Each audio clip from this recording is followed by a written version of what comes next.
স্বাগত ডিবিসি দেশের সংবাদে। আপনাদের সাথে আছি রেদওয়ান আহমেদ। দুয়ারে বাঙালির প্রাণের উৎসব পহেলা বৈশাখ।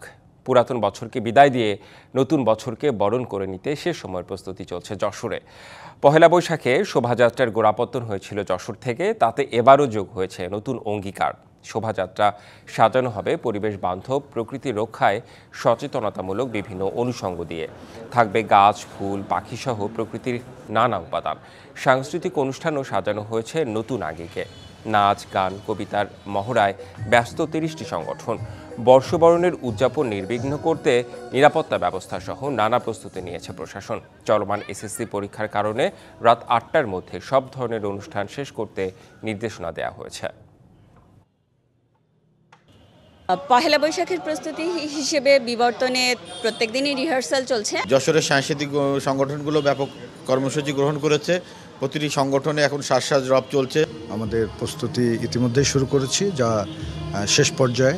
আমাদের আইন শৃঙ্খলা সংক্রান্ত যাবতীয় প্রস্তুতি সম্পন্ন করা আছে। আমরা যেমন আনন্দ উদযাপনও করব, পাশাপাশি আমাদের শিক্ষার্থীদের, আমাদের সন্তানদের পরীক্ষার যেন কোনো ব্যাঘাত না হয়, সেটাও আমাদের চিন্তার মধ্যে থাকতে হবে। বেশি রাত না করে ৮টা বা ৮:৩০টার মধ্যে যেন আমরা সকল অনুষ্ঠান শেষ করতে পারি, সেই ব্যাপারে আমাদের একটু সতর্ক থাকবে। পহেলা বৈশাখের আগে বেড়ে যায় ইলিশের চাহিদা। ফলে নিষেধাজ্ঞা অমান্য করেই ভোলায় চলছে ইলিশের অবাধ শিকার। হাঁক ডাক দিয়ে চলছে বেচাকেনাও। দাম হাঁকা হচ্ছে স্বাভাবিকের চেয়ে কয়েক গুণ বেশি। অভয়াশ্রম ঘোষণা করে মার্চ এপ্রিল ২ মাস ভোলার মেঘনা ও তেঁতুলিয়া নদীর ১৯০ কিলোমিটার এলাকায় ইলিশ ধরার নিষেধাজ্ঞা দেয় মৎস্য বিভাগ। কিন্তু তারপরেও চলছে অবাধ শিকার। পহেলা বৈশাখ ঘিরে আকাশছোঁয়া দামে ঘাটগুলোতে চলছে প্রকাশ্যে বেচাকেনা। হালি প্রতি ইলিশের দর ৪-৫ হাজার থেকে বেড়ে বিক্রি হচ্ছে ৯ থেকে ১০ হাজার টাকায়। আর ৭-৮০০ গ্রামের ইলিশের হালি হাঁকা হচ্ছে ৬ থেকে ৭.৫ হাজার টাকায়।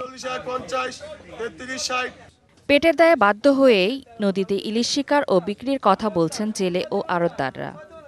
পয়লা বৈশাখ আসতেছে, একটু দাম ভালো, তাই আমরা নদীতে মাছ ধরতে যাইতেছি। ইলিশ মাছ যাই আমরা ২-৪টা পাই, নদীতে ইলিশ আইনা বেশি দাম কত ভালো, এই কারণে নদীতে যাই।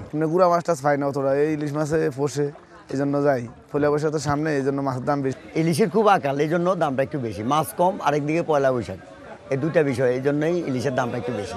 যদিও নিষেধাজ্ঞা অমান্য করে মাছ ধরার চেষ্টা করলে কঠোর ব্যবস্থা নেওয়ার কথা বলছে মৎস্য কর্মকর্তা। ইলিশ আহরণ, মজুত, পরিবহন এই সময়টা যাতে কেউ না করে, এটার জন্য আমরা একটু কঠোরভাবে আমরা অবস্থান নেব এবং পাশাপাশি আমরা মানুষকে অনুৎসাহিত করব।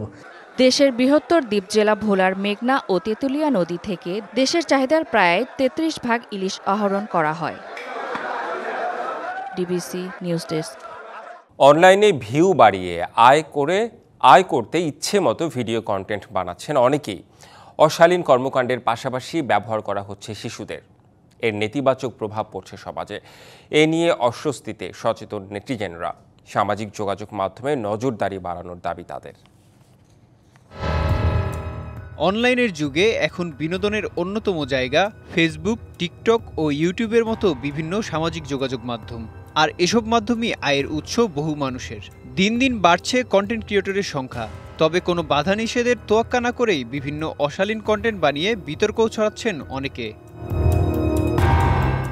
এরকমই একজন শারমিন শিলা। নিজেকে বিউটিশিয়ান দাবি করে বিভিন্ন রকম ক্রিম বিক্রি করেন সামাজিক যোগাযোগ মাধ্যমে। কন্টেন্টের ভিউ বাড়াতে গিয়ে বিভিন্ন অশালীন অঙ্গভঙ্গি ও সন্তানদের নির্যাতনের অভিযোগ তার বিরুদ্ধে।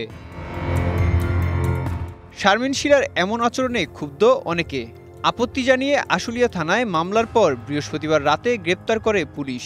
বাচ্চাটাকে যেভাবে একের পর একাধিক ভিডিওতে টর্চার করা হয়েছে বিভিন্নভাবে, মানসিকভাবে, এবং বোঝা যাচ্ছে বাচ্চাটা আতঙ্কিত। মামলার পরেও তিনি যখন বারবার হুমকি দিচ্ছিলেন যে তিনি সপরিবারে আত্মহত্যা করবেন, সেই কারণে আসলে আমরা এটাকে যত দ্রুত সম্ভব সবার সহায়তায় আসলে এটাকে বাস্তবায়ন করতে পেরেছি। তবে ভিউ বাড়াতে সন্তানদের ব্যবহারের অভিযোগ অস্বীকার করেছেন শারমিন শিলার স্বামী। আমাদের ছেলেমেয়েদের নির্যাতন করতাম, আমার ছেলেমেয়ের গায়ে দাগ থাকতো, কোনো আঘাত থাকতো। আসলে সত্য ঘটনা যদি মানুষ জানে যে আসলে আমরা করি কেন নির্যাতন করি না, ভিডিওর মাধ্যমে সবকিছু সফল হয় না। সামাজিক যোগাযোগ মাধ্যমে শিশু ও নারীদের ব্যবহার করে নেতিবাচক কন্টেন্টের ব্যাপারে আরো সচেতন হওয়ার আহ্বান সচেতন মহলের। ছোট বাচ্চাকে ব্যবহার করে যে ভিডিও তৈরি করা হয়েছে, এর পেছনে এক ধরনের ব্যবসায়িক উদ্দেশ্য রয়েছে। এ বিষয়ে সচেতনতা এবং নৈতিক শিক্ষাটি বাড়াতে হবে। শিশুর প্রতি সবাই যেন মানবিক ভাবে শিশুকে ব্যবহার করে। শিশুদের মানসিক গঠন ও বিকাশের স্বার্থে সামাজিক যোগাযোগ মাধ্যমের বিষয়ে অভিভাবকদের সতর্ক নজর রাখার পরামর্শ বিশেষজ্ঞদের। DBC news desk. বর্ষা আসন্ন হলেও রাজবাড়ীর সদর উপজেলার নদী ভাঙনপ্রবণ এলাকায় আগাম কোনো ব্যবস্থা নেয়নি কর্তৃপক্ষ। অথচ গেল বছরই পদ্মায় বিলীন হয়েছে কয়েকশো হেক্টর ফসলি জমি। ক্ষতিগ্রস্ত হয় রাজবাড়ী শহর রক্ষা বাঁধও। এবার কার্যকর পদক্ষেপ না নেওয়ায় ভাঙন সংখ্যায় দিন কাটাচ্ছে নদী তীরের বাসিন্দারা।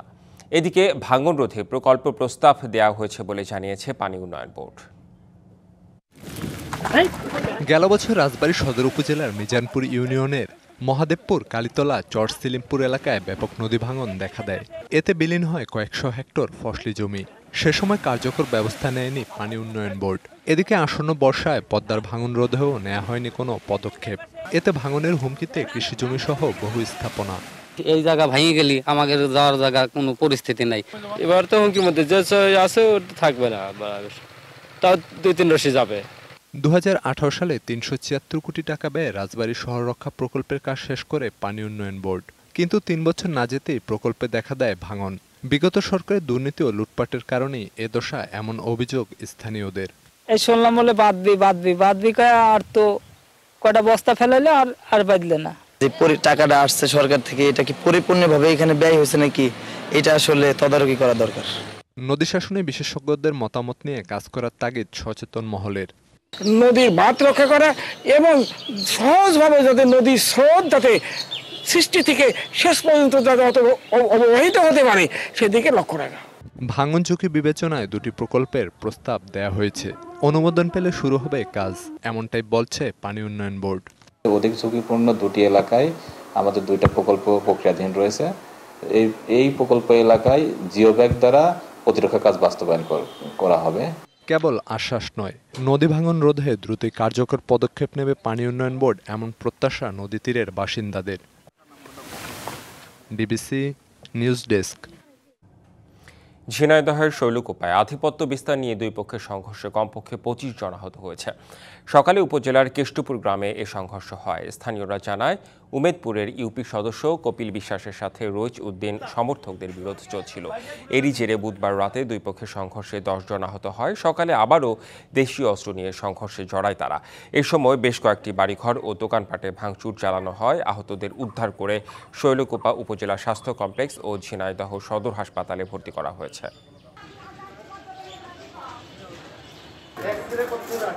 দেশের সংবাদে নিচ্ছি বিরতি, সঙ্গেই থাকুন। 6 লেনের দাবিতে লাখো মানুষের স্বাক্ষর কর্মসূচি শুরু করেছে চট্টগ্রাম কক্সবাজার মহাসড়ক 6 লেন বাস্তবায়ন পরিষদ। সকালে চট্টগ্রাম প্রেস ক্লাবের সামনে এই কর্মসূচি শুরু হয়। এ সময় বক্তারা বলেন, লাখো মানুষের স্বাক্ষর কর্মসূচির মাধ্যমে জনমত গঠনের চেষ্টা করা হচ্ছে। কর্মসূচিতে যোগ দিয়ে চট্টগ্রাম সিটি কর্পোরেশনের মেয়র ডক্টর শাহাদাত হোসেন বলেন, দেশের অর্থনীতির স্বার্থে চট্টগ্রাম কক্সবাজার মহাসড়কটি 6 লেনে উন্নীত করতে হবে। আমলাতান্ত্রিক জটিলতা না করে জনগুরুত্ব বিবেচনায় এটিকে দ্রুত বাস্তবায়নের দাবি জানান তিনি। পরে মেয়র, বিএনপি সহ বিভিন্ন দলের নেতা, শিক্ষক ও সাংবাদিকরা গণস্বাক্ষর কর্মসূচিতে অংশ নেন। বরগুনায় জলবায়ু পরিবর্তনের বিরূপ প্রভাব ও বৈশ্বিক জলবায়ু ন্যায় বিচারের দাবিতে বিক্ষোভ সমাবেশ ও প্রতীকী ধর্মঘট অনুষ্ঠিত হয়েছে। সকাল 10টা থেকে দুপুর 12টা পর্যন্ত বরগুনার স্থানীয় তরুণদের সামাজিক, সাংস্কৃতিক, স্বেচ্ছাসেবী ও পরিবেশবাদী 22টি সংগঠন একযোগে এই কর্মসূচি পালন করে। কর্মসূচির অংশ হিসেবে সকালে বরগুনা জেলা শিল্পকলা একাডেমির সামনে থেকে একটি বিক্ষোভ মিছিল বের হয়। পরে মিছিলটি শহরের প্রধান সড়ক প্রদক্ষিণ করে বরগুনা প্রেস ক্লাবের চত্বরে এসে সমাবেশে রূপ নেয়। কর্মসূচিতে অংশগ্রহণকারীরা জলবায়ু ক্ষতিগ্রস্ত বরগুনা সহ দক্ষিণাঞ্চলের জন্য আন্তর্জাতিক সহায়তা ও কার্বন নিঃসরণে দায়ী দেশগুলোর জবাবদিহিতা দাবি করেন। বক্তৃতা শেষে 5 মিনিটের জন্য প্রতীকী সড়ক অবরোধ করে শান্তিপূর্ণ ধর্মঘট পালনের মধ্য দিয়ে কর্মসূচি শেষ হয়।